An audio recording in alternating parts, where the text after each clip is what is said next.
Hello നമസ്കാരം. ഇന്നത്തെ നമ്മുടെ റെസിപ്പി മത്തി അല്ലെങ്കിൽ ചാള കൊണ്ട് ഒരു മുളക് കറിയാണ് ചെയ്തിരിക്കുന്നത്. എൻ്റെ ടൈറ്റിൽ പോലെ തന്നെ മലയാളികളുടെ പ്രിയപ്പെട്ട കറികളിലൊന്നല്ലേ മത്തി. സാധാരണയായി നമ്മുടെയൊക്കെ വീട്ടിലൊക്കെ ആഴ്ചയിൽ 2 തവണയെങ്കിലും മത്തി വാങ്ങിക്കാറുണ്ട് അല്ലേ. മത്തി വൈറ്റമിൻ്റെ കലവറയാണെന്ന് തന്നെ പറയാം. ഒമേഗ 5 ഫാറ്റി ആസിഡ് നമ്മളുടെ ബ്രെയിൻ സെല്ല് വളരാൻ വളരെയധികം സഹായിക്കും. അത് ധാരാളം മത്തിയിൽ അടങ്ങിയിട്ടുണ്ട്. അതുകൊണ്ട് എത്രത്തോളം മത്തി നമ്മുടെ ആഹാരത്തിൽ ഉൾപ്പെടുത്താമോ അത്രത്തോളം നമ്മൾ കഴിക്കണം. മത്തി നമ്മൾ പല രീതിയിൽ കറി വെക്കാറില്ലേ. മുളക് കറി വെക്കാറുണ്ട്, തേങ്ങ അരച്ച് വെക്കാറുണ്ട്, പിന്നെ തേങ്ങ അരച്ചതിനകത്ത് മാങ്ങ ഇട്ടിട്ട് ചെയ്യാറുണ്ട്. അതിന് നല്ല ടേസ്റ്റാണ്. പിന്നെ ഫ്രൈ ചെയ്യാറുണ്ട്. നല്ല കുറുകിയ ചാറോടുകൂടിയാണ് ഇന്ന് ഞാൻ കറി വെക്കുന്നത്. അപ്പോൾ നമുക്ക് വീഡിയോയിലോട്ട് പോവാം. നന്നായി കഴുകി വൃത്തിയാക്കിയ മീൻ നമുക്ക് ഈ 2 സൈഡും നമ്മൾ ഫ്രൈ ചെയ്യാനൊക്കെ എടുക്കില്ലേ, അങ്ങനെ വരഞ്ഞെടുക്കുക. ഫ്രൈ ചെയ്യുന്ന പോലെ അടുപ്പിച്ചടുപ്പിച്ച് വരേണ്ട ആവശ്യമില്ല. 2ഓ 3ഓ അങ്ങനെ ചെയ്താൽ മതി. അങ്ങനെ ചെയ്തെടുക്കുക. ഇപ്പം ഞാനിവിടെ 1/2 കിലോയിലും താഴെ മീനാണ് കറി വെക്കാൻ വേണ്ടി എടുത്തേക്കുന്നത്. ഇനി നമുക്കിതിൻ്റെ മസാലയ്ക്ക് വേണ്ട എന്തൊക്കെയാണെന്ന് നോക്കാം. ഒരു 10-13 ചെറിയ ഉള്ളി എത്ര കൂടുതലെടുത്താൽ അത്രയും നല്ല. പിന്നെ വെളുത്തുള്ളി ചെറുതാണെങ്കിൽ ഒരു 10-12 എണ്ണം എടുക്കണം. വലുതാണെങ്കിൽ ഒരു 5-6 എടുത്താൽ മതി. പിന്നെ ഇഞ്ചിയും 2 പച്ചമുളകുമാണ് ഞാൻ എടുത്തേക്കുന്നത്. ഇനി നമ്മൾ കുടംപുളിയാണ് എടുക്കേണ്ടത്. കഴുകി വൃത്തിയായ ശേഷം ഒരു പാത്രത്തിലിട്ട് കുറച്ച് വെള്ളം ഒഴിച്ചെടുക്കുക. ഈ വെള്ളം ഉപയോഗിച്ചിട്ട് തന്നെയാണ് നമ്മൾ കറി വെക്കുന്നത്. മീൻകറി ആകുമ്പോൾ അത് മൺചട്ടിയിൽ തന്നെ വെക്കണ്ടേ. അപ്പോൾ ചട്ടി ചൂടായി കഴിയുമ്പോൾ നമുക്ക് അതിലേക്ക് വെളിച്ചെണ്ണ ഒഴിച്ചു കൊടുക്കാം. വെളിച്ചെണ്ണ ചൂടായ ശേഷം അതിലേക്ക് കടുക് ഇട്ട് കൊടുക്കുക. ചില സ്ഥലങ്ങളിലൊന്നും കടുക് ഉപയോഗിക്കാറില്ല. അങ്ങനെയുള്ളവർ കടുക് ഇടേണ്ട ആവശ്യമില്ല. പക്ഷേ നമ്മൾ കുറച്ച് കടുക് ഇടും. ഇനി അടുത്തത് ചേർക്കാൻ പോകുന്നത് ഉലുവയാണ്. എൻ്റെ കയ്യിൽ പൊടിച്ച ഉലുവ ഇല്ലാത്തതുകൊണ്ട് ഞാൻ ഉലുവയായിട്ട് തന്നെ ഇട്ട് കൊടുക്കുക. പൊടിച്ച ഉലുവ ഉണ്ടെങ്കിൽ നമ്മൾ മസാല ഇടുന്ന സമയത്ത് അത് ഇട്ട് കൊടുക്കുക. ഇനി നമ്മൾ നേരത്തെ എടുത്തു വച്ചിരുന്ന ഉള്ളിയൊക്കെ ഒന്ന് ചതച്ചെടുത്ത ശേഷം ഈ എണ്ണയിലേക്ക് ഇട്ട് കൊടുക്കുക. കുറച്ച് കറിവേപ്പിലയും കൂടി ഇട്ട് കൊടുക്കുന്നുണ്ട്. ഇനി ഇതെല്ലാം കൂടി നമുക്ക് നന്നായി ഒന്ന് വഴറ്റിയെടുക്കാം. ഉള്ളി ഇഞ്ചിയൊക്കെ നമ്മൾ ചേർക്കുമ്പം ചതച്ച് തന്നെ ചേർത്താൽ നല്ലൊരു ടേസ്റ്റ് ആയിരിക്കും. അരിഞ്ഞ് ചേർക്കുന്നതിനെക്കാട്ടി നല്ലത് അതാണ്.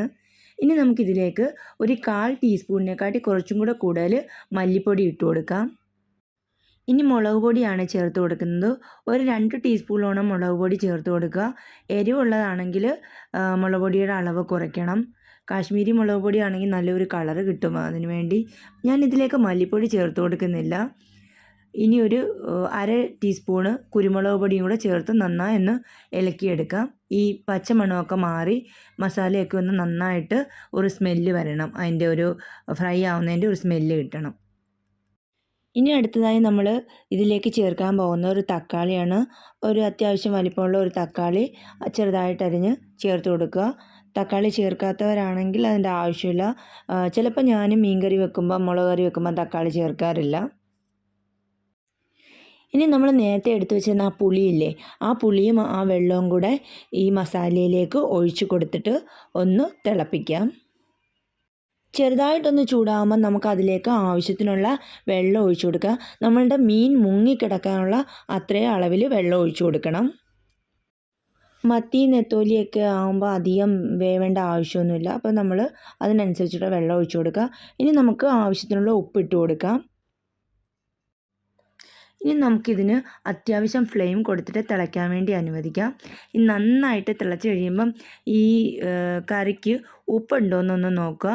മീനിൽ പിടിക്കാനുള്ള ഉപ്പ് കുറവാണെങ്കിൽ നമുക്ക് വീണ്ടും ഇട്ട് കൊടുക്കാം. പിന്നെ നമ്മൾ ഈ മീൻ ഓരോന്നോരോന്നായി തന്നെ ഇതിലേക്ക് ഇട്ട് കൊടുക്കണം. എല്ലാം കൂടെ ഒരുമിച്ചിടുമ്പോൾ ഇങ്ങനെ കൂടിക്കിടക്കും. ഓരോന്നോരോന്നായിട്ടിട്ടാൽ അത് പൊടിയത്തുമില്ല, നല്ല രീതിയിൽ മസാല എല്ലായിടത്തും പിടിക്കുകയും ചെയ്യും. ഇപ്പോൾ ഇതാ കറക്റ്റ് വെള്ളമാണ്. ഇനി നമുക്കിതിലേക്ക് കുറച്ചുകൂടി കറിവേപ്പില ഇട്ട് കൊടുക്കുക. അന്ന് ചെറുതായിട്ട് മുറിച്ചിട്ടാണ് ഞാൻ ഇട്ട് കൊടുക്കുന്നത്. ഇനി ഇതിലേക്ക് സ്പൂണൊന്നും ഇട്ട് ഇളക്കേണ്ട ആവശ്യമില്ല. ഇനി നമുക്കിത് അടച്ചു വെച്ചിട്ട് വേവിച്ചെടുക്കാം. ഇനി ഇത് ഒരു 6-7 മിനിറ്റ് ഇരുന്ന് ചൂടാവട്ടെ. അതിനുശേഷം നമുക്ക് ഇത് തുറന്ന് നോക്കാം. നന്നായിട്ട് ഇപ്പോൾ തിളച്ചിട്ടുണ്ട്. ഈ തിളച്ചതിലേക്ക് ഞാൻ നേരത്തെ പറഞ്ഞതുപോലെ തന്നെ സ്പൂണിട്ട് ഇളക്കാൻ പാടില്ല. നമ്മളൊരു തുണി പിടിച്ചിട്ട് ഇങ്ങനെ ചട്ടി ചുറ്റിക്കുകയേ ചെയ്യാവുള്ളൂ. അപ്പോൾ മീനൊന്നും പൊടിഞ്ഞു പോകില്ല. അത് എത്ര വലിയ മീനായാലും ചെറിയ മീനായാലും. നമ്മൾ ഇത്രയും നേരം ഇങ്ങനെ കവർ ചെയ്തിട്ടല്ലേ തിളപ്പിച്ചെടുത്തത്. ഇനി നമ്മൾ കുറച്ച് തുറന്ന് വെച്ചിട്ടാണ് തിളപ്പിക്കുന്നത്. എന്നാലേ അതിൻ്റെ വെള്ളമൊക്കെ ഒന്ന് വറ്റി വരത്തുള്ളൂ.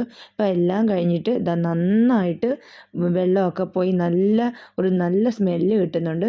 ഇനി നമുക്കിതിലേക്ക് കുറച്ചും കൂടെ കറിവേപ്പില ഇട്ട് കൊടുക്കാം. ഇനി നമുക്ക് ഫ്ലെയിം ഓഫ് ചെയ്ത് അടച്ചു വെക്കാം. ഇപ്പം ഞാനിത് സ്റ്റൗവിൽ നിന്ന് എടുത്ത് മാറ്റിയിട്ടുണ്ട്. നന്നായിട്ട് അതിൻ്റെ വെള്ളമൊക്കെ പോയി നന്നായിട്ട് കുറുകി വന്നിട്ടുണ്ട്. നല്ലൊരു കളറും കിട്ടിയിട്ടുണ്ട്. അപ്പോൾ നിങ്ങൾക്ക് എല്ലാവർക്കും ഈ വീഡിയോ ഇഷ്ടപ്പെടുമെന്ന് വിശ്വസിക്കുന്നു. അങ്ങനെയാണെങ്കിൽ നിങ്ങൾ ട്രൈ ചെയ്ത് നോക്കണം. അഭിപ്രായങ്ങളൊക്കെ കമൻറ്റിലൂടെ അറിയിക്കുക. നമുക്കിനിയും പുതിയ റെസിപ്പിയുമായിട്ട്, ഇത് പുതിയ റെസിപ്പി അല്ല, ഇത് എല്ലാവർക്കും അറിയാവുന്നതാണ്. അപ്പം നമുക്ക് അടുത്ത ദിവസം പുതിയ വീഡിയോയുമായി കാണാം. അതുവരെ ബൈ. താങ്ക്